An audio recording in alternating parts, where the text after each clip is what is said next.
Good evening, and welcome to tonight's meeting of the Fort Wayne Community Schools Board of Trustees. As we do every meeting, we will begin with the Pledge of Allegiance. If you would stand. I pledge allegiance to the flag of the United States of America and to the republic for which it stands, one nation, under God, indivisible, with liberty and justice for all.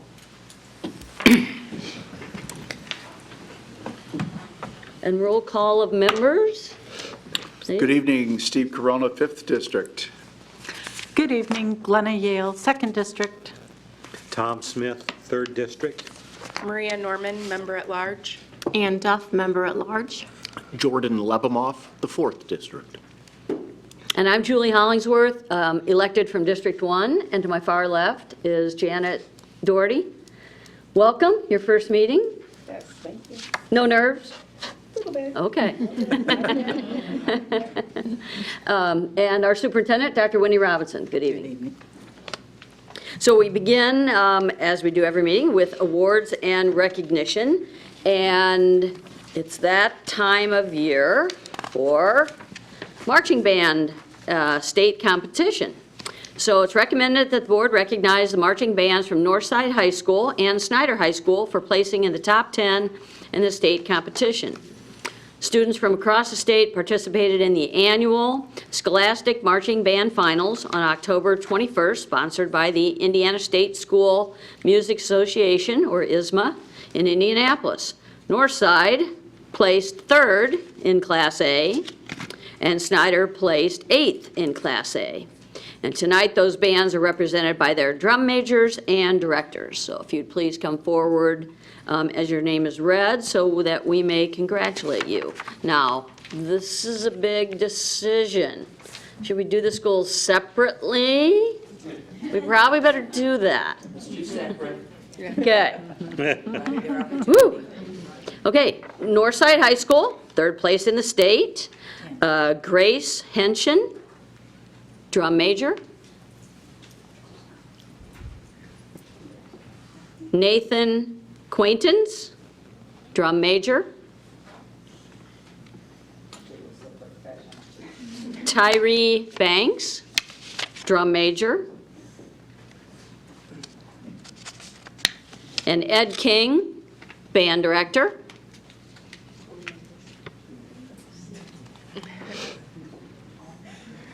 Marcus Farr, assistant band director. And Northside principal David West.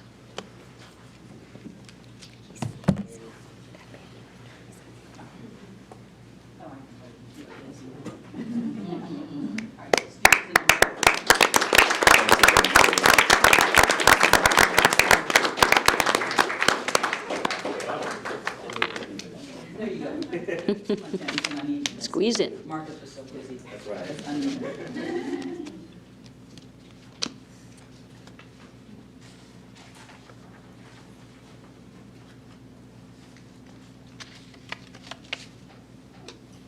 Karen, stand. Did you get a good picture? I did. Okay. It's important. Thank you so much.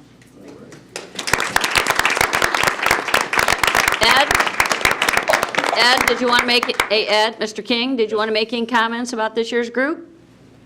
They were great musically. Uh-huh. We did a show. Microphone if you want to. No. There's one right there. The Lost Melody. We did an original piece of music by a former alumnus of Northside, Kent Clee, who graduated in 1986. Really? And it was a marvelous show, and we were first at state. We were first in music ensemble and first in musical effect. So they played wonderful. Anyway, Wow, that's great. And I assume we can watch that state performance on YouTube? Is that out there? I got it on. I have it on my desk. I don't know if they really want that. I didn't know if ISMA did that or. No. They have copyright. Yeah, okay, Things to okay. worry about. Well, she came to sit at your desk. Well, congratulations. Thank you. And from Snyder High School, 8th place in the state, Brandon Crable, drum major.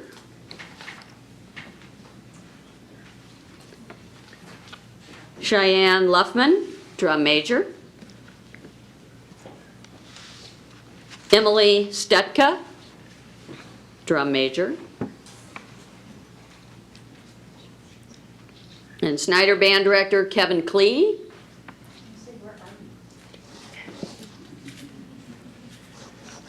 Also Band Director Helen Hockemeyer. And Snyder Principal Nicole Chisley.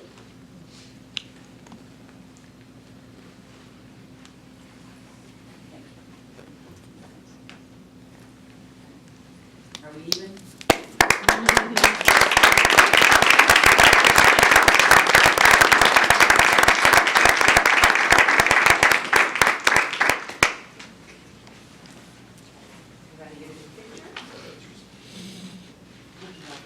And Kevin, would you like to say anything about this year's group, or?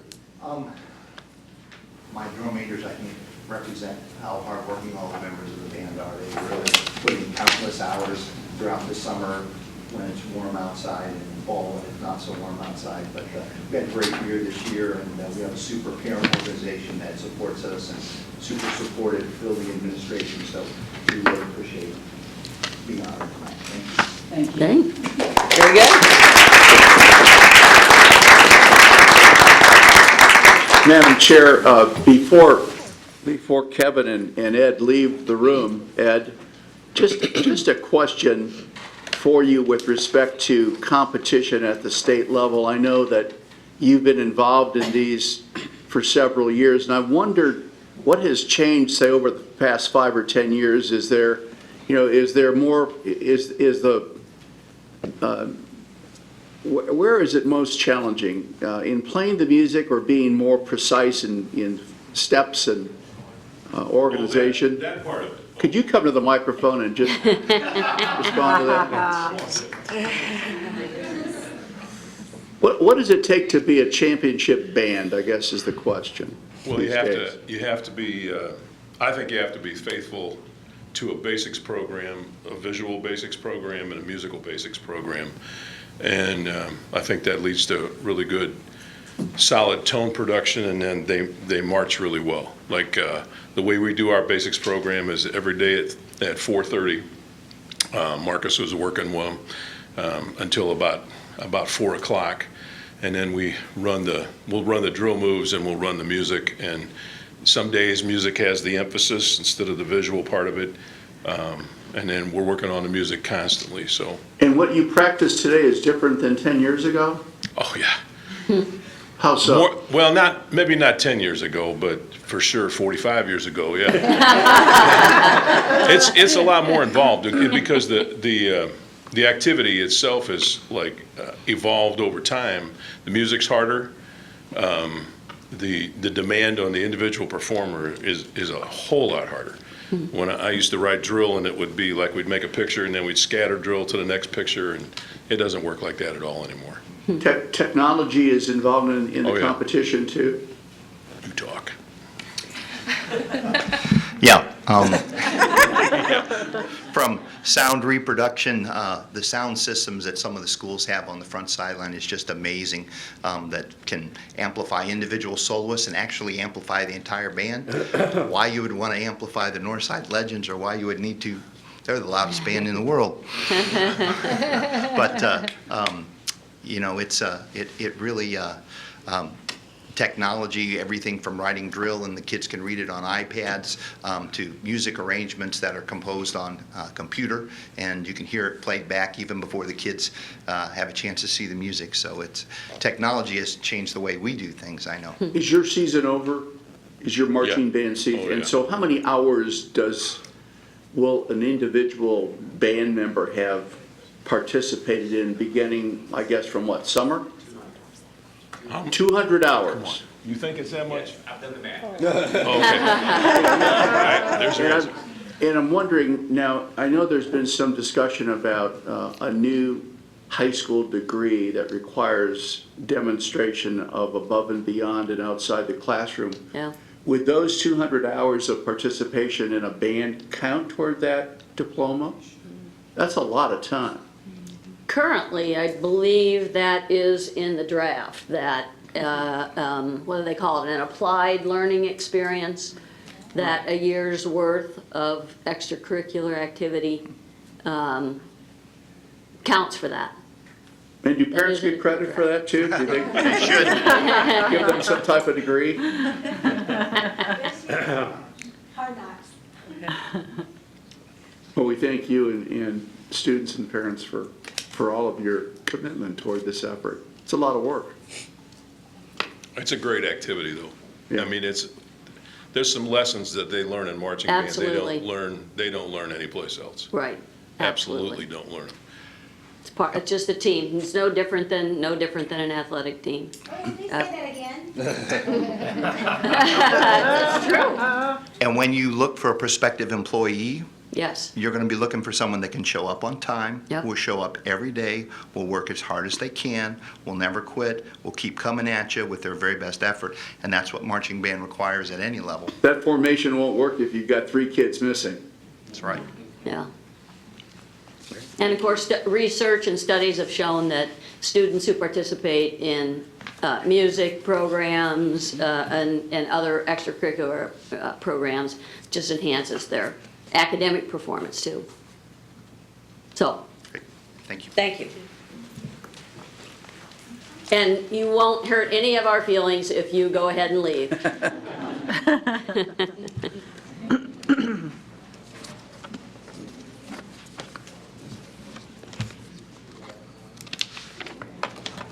So next on our agenda is the SHAPE 2018 Midwest District Young Professional P12 Award.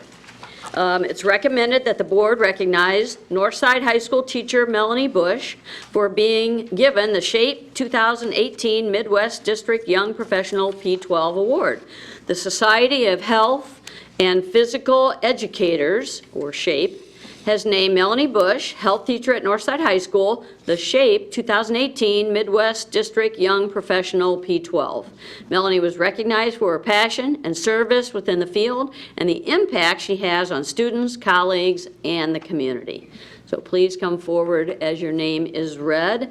Melanie Bush from Northside High School, along with Principal David West.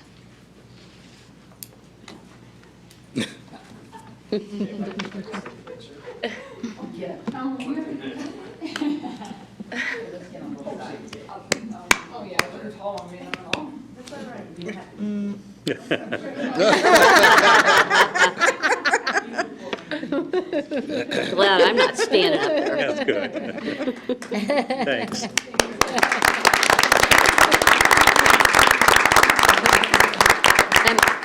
Melanie, would you like to say anything about the health and physical education programs at Northside?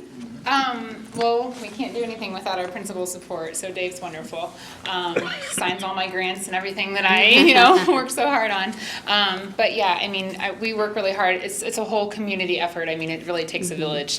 I work pretty hard on getting every unit a guest speaker into our curriculum. Oh, okay. And you'd be surprised, like, students' ears perk up, and I mean, they didn't know what a dietitian was, and I call Lutheran Hospital and I call local hospitals, and tomorrow we're learning CPR with Nurse Sunny. So I mean, it really does take a village, but it's a whole community based health program. So we work pretty hard on that.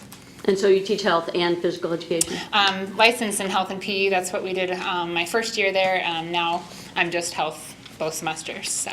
Oh, okay. Yep. Okay. Great.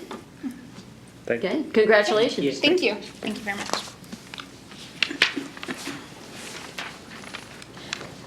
Okay, next we have the consent agenda, and those are items that come to us every meeting. They include the approval of the minutes from our last meeting, October 23rd. They include vouchers and payroll, vouchers for the period ending November 13th, and payroll for the period ending October 13th. And of course, vouchers are kept on file for like 7 years or something for any member of the community that wants to review them. And then the personnel report. And Dr. Robinson, was there anything on the personnel report you wanted to highlight? Not at this time, thank you. Okay. Members are also always welcome to have an item removed from the consent agenda, but do we have a? Madam Chair, I'd move approval of the 3 items listed under the consent agenda this evening. Second. Thanks, Steve. Thanks, Jordan. Okay, all those in favor of approval signify by saying aye. Aye. Opposed? Okay. So next, let's see. No old business. And that brings us to our new business, and first item is the High Ability Grant. It's recommended that the board approve the application for and acceptance of a High Ability Grant for the 2017-18 from the Indiana Department of Education in the amount of $145,545. State of Indiana provides non-competitive funds for districts to address the learning needs of high-ability students. The funds for this school year will be used to provide assessments and other tools to aid in the appropriate identification of high-ability students, to provide an appropriate education for identified high-ability students through differentiated services and program options, and to continue to provide a curriculum coordinator to train teachers on the characteristics and educational needs of high-ability students and on strategies for educating such students within the classroom. Currently, high-ability or gifted and talented services are delivered through the efforts of classroom teachers. This overall program is coordinated by Amelia Flieger, Curriculum Coordinator in Academic Services, and this grant addresses Goal 1, achieve and maintain academic excellence. And questions can be answered by Amelia, did I get that right? Yep. Flieger, okay. Curriculum Coordinator in Academic Services. So do we have a motion? Move approval. Second. Thanks, Tom. Thanks, Steve. Any questions? How many high-ability students do we have? Thousands?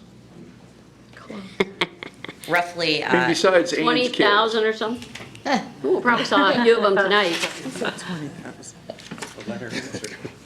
are you asking within the district? Yes. Or within Yes, the district, within we the have roughly 9% of our student population that's identified. Okay. So that is 9 times 30,000 is what?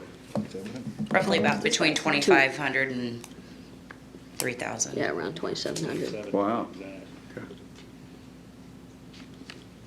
And so this 145,000, the amount of the grant, is that for funding for students through K through 12 then? How does the program, if at all, work in conjunction with the parents? Because my high-ability student may be of a great socioeconomic sphere, but they may be of a very low socioeconomic sphere. They may have a very stable home, but they may be in a high level of mobility. So how does the program, if at all, interact with the parental units? We have a, was somebody going to speak? No. Okay. We have a broad-based planning committee that is made up of teachers, parents, community members, as well as administrators and students that are advocates for high ability and for high ability students. We look to that committee to be really the individuals that carry our mission in order to meet those high ability students' needs. And then are these resources going to be applied to the students? Are they going to give them enrichment that they wouldn't have in the classroom otherwise? Or what format will it take? Sure, we choose to meet the students' needs, the high ability students' needs, through differentiation, which calls for different work based on what the students come to us with, what their needs are specifically within the classroom, and the classroom teachers evaluate that and adjust instruction as needed. I did some quick math here, and if we were to give each of the 2,700 high-ability students a check, it would be for $53, which wouldn't go very far at the candy store, would it? So our approach really is to pool those dollars into more meaningful activities for both our teachers and for them. A large part is with identification to make sure that we properly identify students that are considered high ability in English language arts or math or in both areas. So that is what a large part of the grant goes for. Okay, so that was my next question. So it's basically concentrated in those two areas, language, arts, and math? That's correct. The state mandates that we identify in English language arts or math instruction, as well as both, which is what we call general intellectual. Okay. And then we don't have a gifted program per se. We meet the needs through differentiated instruction, so that is how we are meeting those students' needs. So there's no special class or That's what I'm anything asking. like that? Or is what you mean. field trips or anything Right. special for them. Because In- they're all in different levels and throughout the district, right? Correct. It would be hard to pull them all together. Do I see this correctly as a training mechanism for teachers and administration to identify those kids with high abilities, to understand what their particular needs are, and sort of to address their needs almost on the side, that they may have a reluctance to do certain work that they feel is below them, that they may have a inability to articulate their particular thoughts in class because they don't want to stand out. Is that part of the framework that we're working on? As far as teachers understanding the characteristics, that is part of my work to make sure that teachers understand what a high ability student characteristic may be. Does that answer your question, Mr. Lebeloff? Yeah. Okay. I think one of the things that you'll find as we start talking about our core curriculum work, in today's environment, high ability has to have a slightly different definition, because a child may be have high abilities in math, but not necessarily language arts. And so we saw kids with high ability who are a part of the band. But I think with this small amount of money, one of the benefits we have of having Amelia is, as she's talking to all the other curriculum coordinators for every single subject area, we have to be mindful of ways to identify kids who have talents in certain areas. And what we're trying to make sure that we have are the experiences, the courses, really to make us attractive as a district. Because while a lot of districts have a pull-out program, most of them aren't getting much more money than we do. Our money has to go for a lot of different services because of the diversity of our population. Mm-hmm. But we have to never be identified as a district that doesn't have highly able students. And so for us, that's not just coursework, that's also what kind of experiences we provide students, what kind of internships, the whole gamut. So she is a part of the whole curriculum department, and she has to infuse her knowledge of what is highly able in every single subject area, because $145,000 won't get it for 30,000 kids. Okay, any other questions? Okay. Thank you. Thank you. All those in favor of approval signify by saying aye. Aye. Aye. Opposed? Okay. Next, we have a transfer of right-of-way rights at Jefferson Middle School. It's recommended that the board ratify the transfer of right-of-way to the City of Fort Wayne for a multi-purpose recreational trail improvement project. It is further recommended that the superintendent or her designee be authorized to sign the appropriate documents and take necessary steps to complete the transfer and grant the City of Fort Wayne the temporary license to enter the property for the purpose of constructing a portion of a multi-purpose recreational trail, otherwise known as the St. Joe Center Road and Wheelock Road Trail Project, over and under the easement area.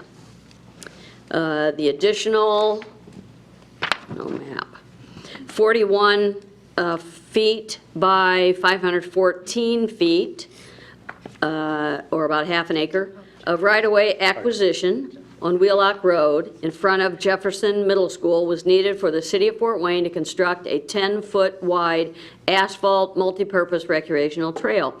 The city of Fort Wayne offered a cost to cure payment in the amount of $2,570, which will be used for the relocation of the school marquee identification sign and an existing entrance light pole and foundation. And questions will be addressed by Director of Facilities, Darren Hess. Do we have a motion? Second? I move that we approve this. Second. Thanks, Glenna. Thanks, Maria. Questions? Is that enough money to cover the cost to move that? Okay. And so the trail's not actually going to be on the easement? They just have to go through the easement to construct it, I guess? It's the property that's on the side of the road. Right. So right now, there's a 5-foot sidewalk to put in the Right. 10-foot multi-purpose trail. Okay. They have to, so some of it will be constructed in that, yes. Okay. What is a multi-purpose trail? It's an asphalt pathway, I guess you can bike on, skateboard, unicycle, cartwheel, I guess everything. I just want to make sure. He didn't say sidewalk. Yeah, it wasn't last year, or maybe a couple years ago, we also granted an easement right there between Northrop High School and Smith Road? Correct, between the airport and the North Transportation, they're actually Smith just Field, I mean, right. laid the asphalt this last week. I was so- just going to ask you that because it goes alongside my neighborhood and I saw it was coming from Wallen Road. So it's, Correct, that's goes part all of the way the down to- Puffer Bailey Trail. yeah, okay, I don't, cool. I'm not familiar with the area, but is there a sidewalk in this area? There currently is, yes. There is? Just in front of our school, Okay. but then to the north of us, there isn't. So this will link to St. Joe Center Road, and then there's a trail along St. Joe Center Road that goes from one of the Arlington entrances down to Meyer Drive. Okay. And then eventually, the next phase is they're going to go down further St. Joe towards Maple Crest, which will be good because they'll be going in front of Okay. Arlington and St. Joe So Center. if we have some students biking to school, Absolutely. this would be great. Great, All Yes. right. great. Any other questions? Okay, thanks, Darren. All those in favor of approval signify by saying aye. Aye. Opposed? Okay. Now we have early equipment package for vertical unit ventilators for Northrop High School, Lane Middle School, and Washington Center Elementary School, which are all renovations for the 2016 bond project. It's recommended that the board approve the following equipment purchases for the renovations at Northrop, Lane, and Washington Center. From Engineered Air, the two accepted bids are for Northrop, $366,793, for Lane, $219,175, and some alternates for units at Northrop at $26,231, for a total of $612,199. And then from Indiana Thermal Solutions, that's the Washington Center bid for $193,000.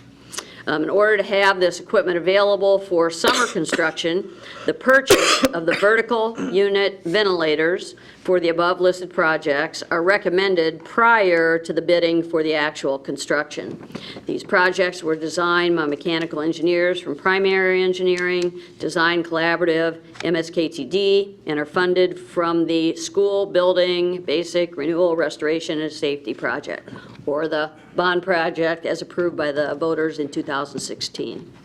The awards are recommended to be made to the lowest responsible and responsive bidders, meeting the specifications and quality standards set forward in the request for bids. These contracts will be assigned later to the general contractors that will be approved at a future board meeting. And Darren Hess is still available to answer questions, and you can see the bids on the back. We had 3 for Northrop and Lane, and then 3 bids, 2 responsive for the Washington Center equipment. Do we have a motion? Second? So moved. Second. Thanks, Jordan and Tom. Any questions? So these are the air handlers that go in each classroom, is that correct, that actually deliver the heat and air to each classroom, or? Yeah, it's about 75% of the units that are needed. The rest of them will be done by internal air handlers and Okay. rooftop units, but about 75% of the equipment. Okay. Any other questions? Okay, all those in favor of approval signify by saying aye. Aye. Opposed? Okay, now we have appointment of project architects for 2018 fiscal plan improvement projects and basic renewal, restoration, and safety projects. It's recommended that the board approve the appointment of project architects and engineers for each of the following 2018 projects. So I'm not going to read them all, but you can see them there, and there's a variety of local architects. Only one I see is I'm not really familiar with, but what is that? About a total of $3 million and change roughly.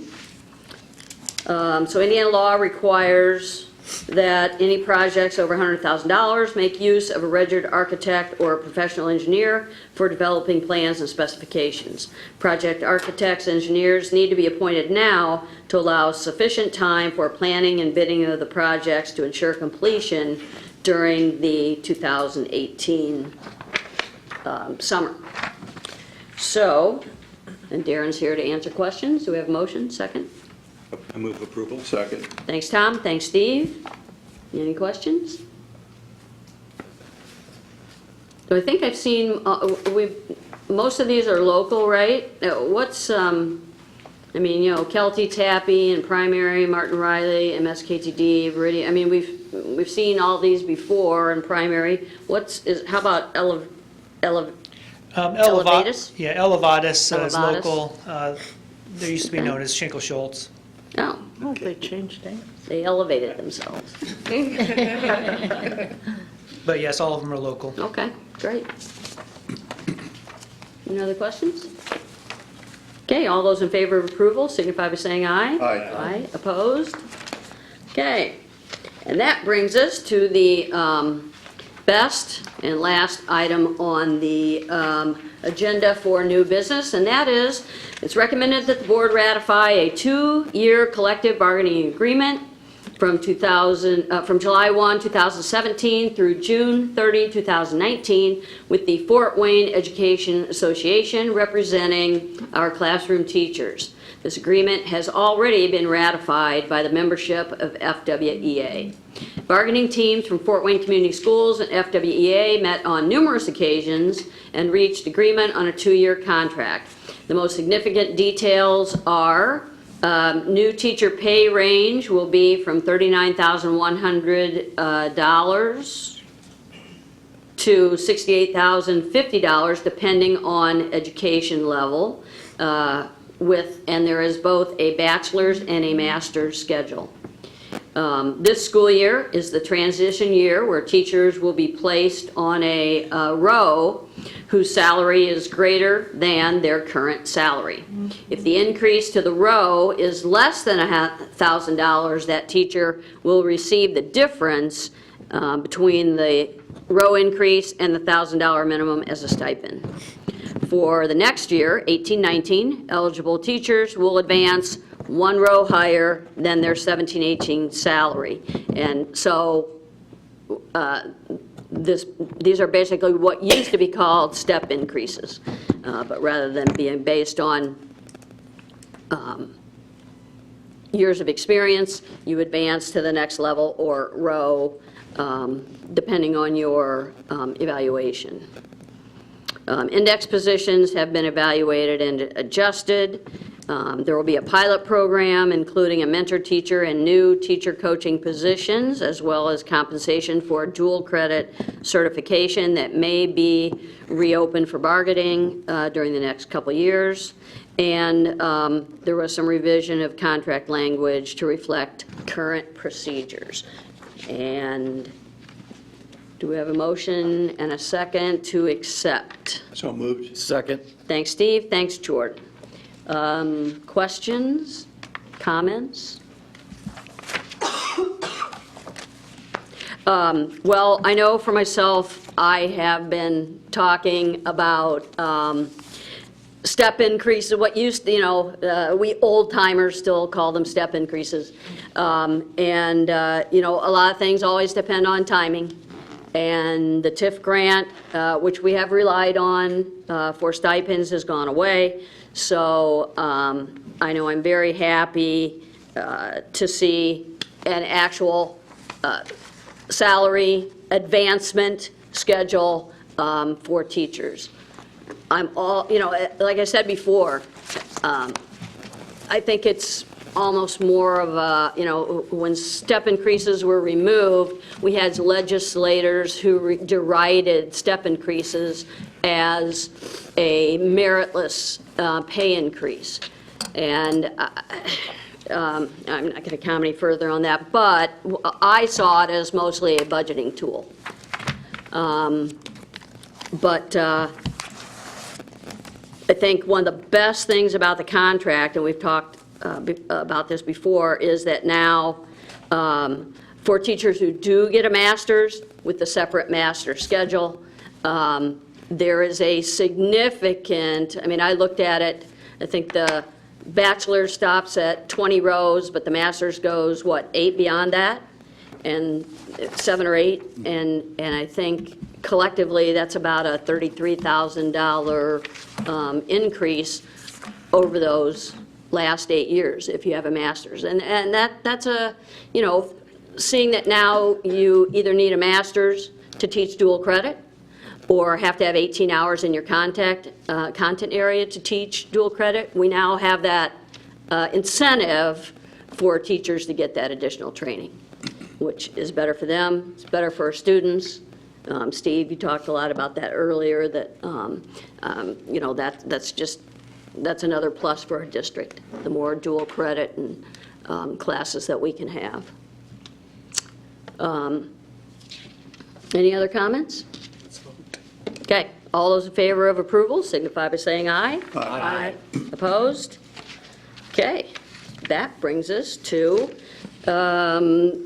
basically the end of our meeting. We have no reports, information, statements. Brings us to member comments. Steve? Well, thank you. I pass. I just want to say that I went out to the new building where we have the medical partnership with Parkview and with Ivy Tech, and what a phenomenal facility. It's going to be such a benefit for so many of our students who are interested in either exploring the medical field or getting some actual certification and training so they can get jobs. And I just really look forward to seeing how this is just one more area that Fort Wayne Community Schools as a district can offer that that puts us in a very competitive field and really enhances our ability to attract students. So kudos to those who managed to get that facility off the ground after years and years of planning. I have nothing tonight. I just wanted to share, I went to the FWCS showcase on Saturday, and it was very well attended, and just wanted to thank all of the schools, the staff and the principals that were there, and encourage any community members that want to take tours of any of the schools before the lottery applications are due, that we are opening up Tuesday tours, so they community members and families can go and tour our school buildings. So we all know that they're great. So we want everybody else to know as well. No comments this evening? No comment. Dr. Robinson? Just a reminder, we do have our next community meeting tomorrow at Snyder. And then the final one will be Thursday at Southside. So we just encourage community members to come out and talk with board members about what you see as the opportunities and challenges in Fort Wayne Community Schools. Also want to thank the administrators, teachers, parents, and the veterans for the programs we had in our schools on Friday. We made a decision a couple years ago to be in school on Veterans Day, because generations don't really understand the sacrifices. And if you just, any of our schools, the dedication of the staff, the kindness, the respect, and the absolute pride on the faces of those veterans who were honored by kids that probably have no idea why we call them veterans, but over the years, they're learning. So I just think a lot of effort goes into making sure that the kids in Fort Wayne will know their history, and great programs, great programs. Thank you. Great. And thanks to Charles Kamick and David Amen, Kathy Friend, representatives from FWA for the great work on the contract. I know you all put in a lot of hours, but I think it's a great contract, and I think it'll be very good for our teachers. I have nothing else, so if we have Move for adjournment? Second. Okay, thanks, Steve. Jordan? All those in favor of adjourning, signify by saying aye. Aye. Opposed? I didn't think so. So now the microphone is open if there is anyone who wishes to address the board. Okay.